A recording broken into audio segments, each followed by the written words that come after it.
Right by the age of 6, 7, I was building, wooden go-karts that I could push at the top of the hill and coast down the street in, which, of course, led to mini bikes, motorcycles, and then, of course, real cars, and just been doing it ever since.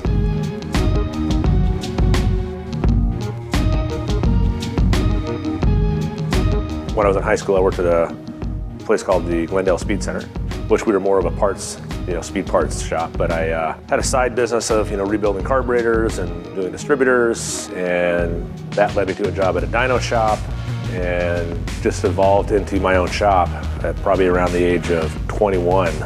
Engine converters in Jeeps, superchargers on Tahoes, you name it. But that's kind of where it started, and then that business led to building some cars for the film industry, which led me to Universal Studios, Fast and Furious, and been working with that franchise ever since.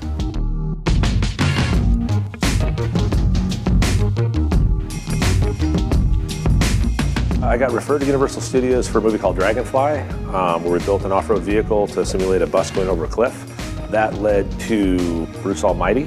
I went from Bruce Almighty to Meet the Fockers, where we play with motorhomes, and a couple other movies in between there, but that eventually was the pathway to Tokyo Drift, because I was already working at Universal on a different project, so I was basically in the right place at the right time. And at the time, I didn't know they were talking about Fast and Furious. They said, "Hey, do you know anything about the sport of drifting?" And I said, of course I do. So I've crashed cars into curbs, I've driven in the rain and the snow, of course I know everything about drifting. So anyways, did some research, gave a little presentation on it, which stepped me to another room with a bigger presentation, a few days later. And that's when I realized what we were talking about. So that was really just a great, break in my career right there, to get to go to Japan and build all the cars, and like I said, been doing Fast and the Furious ever since.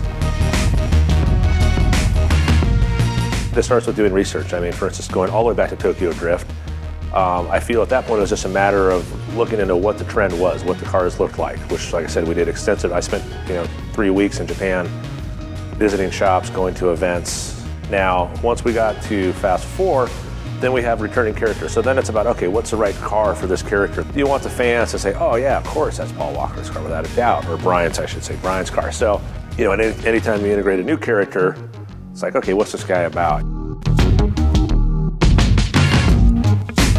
We use very little of the original car. We use late model fuel injected motors. The very best components we can come up with. Brembo brakes, Ford 9-inch rear differentials.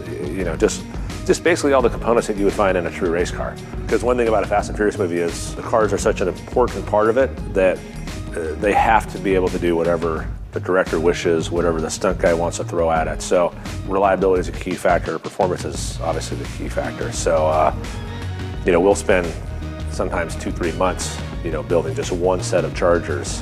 The number one goal is just to, every single film that we do is to improve on the last one, which is tough. It's like everyone you get to, it's like, God, how am I gonna build something better than we built on the last film? But as long as we have enough time, the decision usually comes out.